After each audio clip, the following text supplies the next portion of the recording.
que é um sintoma de baixa testosterona em alguém? Tipo, de verdade. O que alguém pode falar? Puta, talvez eu deva ir me consultar. Olha só, é difícil falar baixa testosterona porque muitas vezes, Monark, o paciente ele tem uma testosterona que é baixa, mas para ele é normal. A gente chama isso de RCV, Reference Change Value, né? O que a gente estuda no consultório? A gente estuda o paciente. Então, a gente tem uma planilha onde a gente avalia exames a cada 2 ou 4 meses. Então, a gente tem uma linha do tempo do que é o exame desse paciente. Então, tem muito paciente que a testosterona normal dele é 450. Tem outros que a testosterona normal é 850. Tem aí, tudo aí no meio. Tá? Então, é difícil falar o que é o sintoma da baixa testosterona. Eu posso te falar o que é sintomas que você deve procurar o médico. Tá? Então, vamos começar um por um. Que se você tiver esses sintomas, alguma coisa você vai achar. Primeira coisa, percepção de que você está mais cansado para fazer as coisas que você normalmente fazia.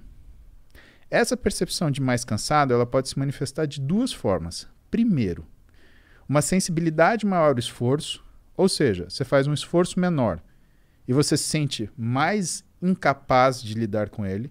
Segundo, uma incapacidade de continuar funcionando em um meio de esforço.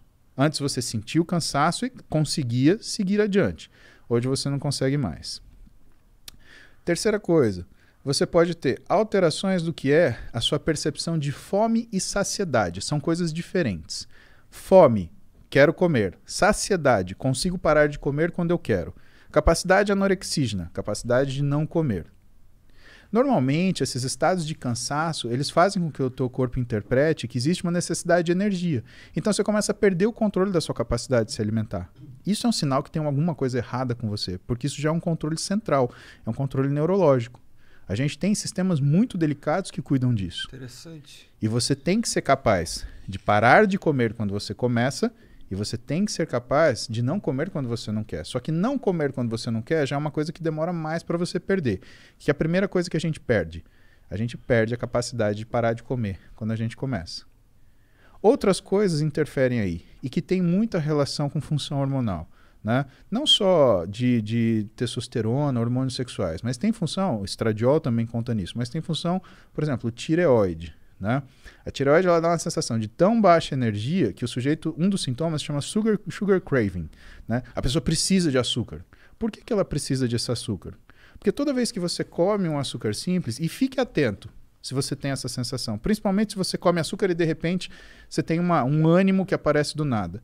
Toda vez que você come açúcar, você transforma uma grande quantidade de T4, que é um hormônio estocado, em T3, que é o hormônio ativo. E essa transformação, ela te dá uma disposição. Isso, cara, é uma coisa que... Isso acontece comigo, hein? Sim, isso que eu ia falar. Às vezes em quando eu falo, nossa, preciso de um doce, do nada, caralho, preciso de comer um doce. Mas você percebe que preciso de um doce não é uma coisa real? O real é, preciso de comida? Por que eu não preciso de um churrasco? Porque o churrasco não vai dar aquela sensação de... Exatamente. Então, o que está acontecendo? Por que tem essa sensação de... É isso que é o lance. Entendi. Outra coisa, variação do paladar. A gente tem uma necessidade de comer algumas coisas que necessariamente o nosso cérebro ele meio que sente falta disso.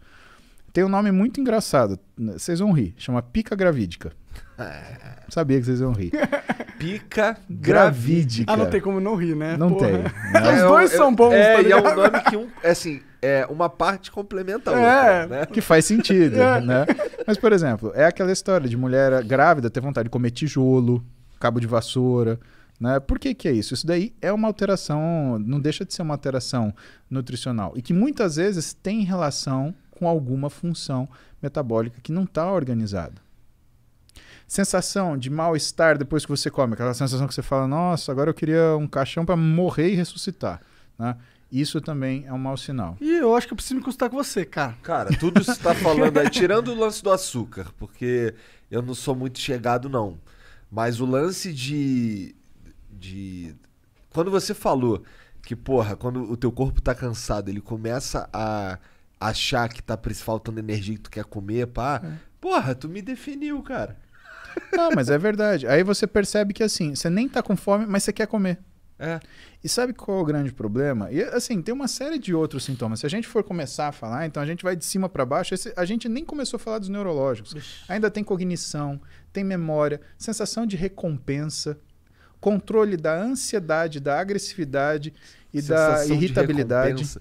Fala um pouquinho dessa da sensação de recompensa. Sensação de recompensa, a gente está falando do que é a organização de alguns núcleos no nosso cérebro, tá? Então... Porque eu não sinto essas... Eu não tenho mais essa parada, tá ligado?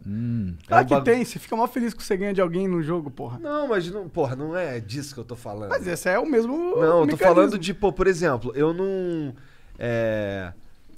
Os caras falam pra mim assim, porra, pô, maneiro o trabalho que tu tá fazendo, ou coisas do tipo assim, no macro, não tô falando de um joguinho, tô falando no macro, a minha sensação é sempre de indiferença. Blazer. Então você está falando de dopamina e adrenalina, tá? Isso você vai entender, você nunca mais vai esquecer, tá? O nosso cérebro, ele tem linhas de nos proteger, tá? E essas linhas de proteção, elas alteram que a nossa tomada de decisão. Então existe um equilíbrio muito perfeito entre alguns locais. Vou falar os nomes para você escutar uma vez.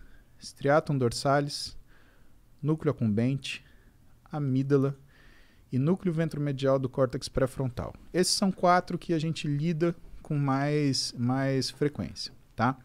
O striatum dorsalis é um núcleo de neurônios no nosso cérebro onde ele fica medindo constantemente os títulos de alguns neurotransmissores. Neurotransmissor, ele é simplesmente uma substância química que transfere uma informação de um elétron de um neurônio a outro. Perfeito, obrigado. E esses neurotransmissores, quando a gente olha isso, quais são os que a gente olha com mais frequência? Dopamina e noradrenalina. A dopamina é aquilo que desperta a tua iniciativa de fazer as coisas. Ela está concentrada aqui na sua região frontal da cabeça, que é o núcleo ventromedial do córtex pré-frontal, por exemplo. Por quê? Porque essa área, Igor, é o grande simulador do seu organismo. Então, se eu te chamar para, por exemplo, comer um ceviche, você simulou peixe cru, não quero. Paulo, obrigado, não gosto. O que não acontece, por exemplo, quando você está bêbado. Né? Quando você está bêbado, o que aparecer na sua frente, você come. Por quê? Porque você está desfrontalizado, você desligou o seu órgão simulador. Mas vamos continuar lá. Vamos pegar a propaganda do iFood. A gente estava aqui, 1h, 1h30, né? Por que nessa hora a gente jogou um sanduíche na tela? Porque o teu cérebro olhou aquilo e o teu núcleo ventromedial do córtex pré-frontal, ele simulou. Nossa, que bom seria se eu comesse um hambúrguer agora, porque está na hora do almoço. Seu nível de dopamina sobe. Você pega o seu telefone. iFood, hambúrguer. É a dopamina que te move pra tomar essas decisões, assim? Pediu o hambúrguer, beleza? Esse tá funcionando, Igor. Você teve... E aí, a gente vai chegar no lance da satisfação, tá? Só que quando esse hambúrguer chegou 40 minutos depois, algumas vezes, você já deve ter sentido assim, pô, mas eu tava com vontade de comer macarrão. O que é isso? A dopamina subiu, fez você tomar decisão, caiu e sobrou o quê? Sobrou para noradrenalina, que é essa sensação de satisfação mais duradoura, fazer esse meio de campo. Só que quando chegou o hambúrguer, você queria macarrão. Muitas vezes a gente não sente essa satisfação porque existe uma incoerência entre o ato feito e o resultado dele. Guarda isso numa caixinha. Vamos voltar para o striatum dorsalis. Ele está medindo dopamina, noradrenalina. Pá, pá, pá, pá, pá, pá, pá, pá. Ele fala para o nosso núcleo accumbente o que está acontecendo. Ó, o título está assim. E o nosso núcleo accumbente, ele interpreta. Tô bem, tô mal. Exemplo. Tuas filhas vão ficar adolescentes. Aí, com 13 anos, elas vão pedir para você levar elas para Disney e o dólar tá R$4,50. Cara, você vai fazer das tripas coração, você vai pagar uma passagem caríssima, fila, lá. Quando chegar na Disney, e assim, ela tá aqui em São Paulo, eu quero ir, porque se eu não for, eu vou morrer, porque todos meus amigos foram, só eu não fui, você não gosta de mim, minha mãe não me ama, eu fui adotada. Cara, é toda... Coisa de adolescente. Exatamente. Chegou na Disney, pisou na porra do parque. Ah, essa isso. Aí você quer falar assim, uma porrada. Acorda! Por quê? O núcleo accumbente, ele é sensível a variações hormonais, tá? No adolescente, o que você mais tem é variação hormonal. Então ele faz essa leitura de percepção de recompensa ou não de uma forma muito inacurada.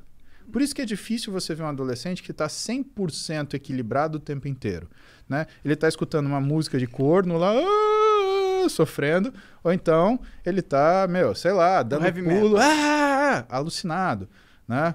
Ele tá sem comer, ou então ele tá lá comendo, fast food mais nervoso que tem. Aliás, você já viu, conta nos dedos, quantos adolescentes, por exemplo, gostam de comida japonesa? Por quê? Porque comida japonesa, você sente o sabor aqui, no paladar, no nariz, não na boca. E, por exemplo, um fast food, um hambúrguer, você sente aqui, super salgado. O que ela quer? Ela quer água? Não, ela não quer água, ela quer um refrigerante, super doce. Quem que toma vinho? Nós 4, nós 3, né? Por quê? Caralho, Igor, falou que você tá tão gordo que você conta como 2. Não, Contei o Sérgio. Então, por que a gente toma vinho? Onde você sente o vinho? Aqui. Então, o que você percebe? Você percebe que essa sensação de recompensa, né, ela existe numa determinada situação de equilíbrio. A gente falou, com ciclo de esteroide assim, com implante hormonal mal indicado é assim, e na adolescência é assim. Por isso que o adolescente ele tem essas insatisfações tremendas e tem essas satisfações, né, abruptas e explosões de euforia.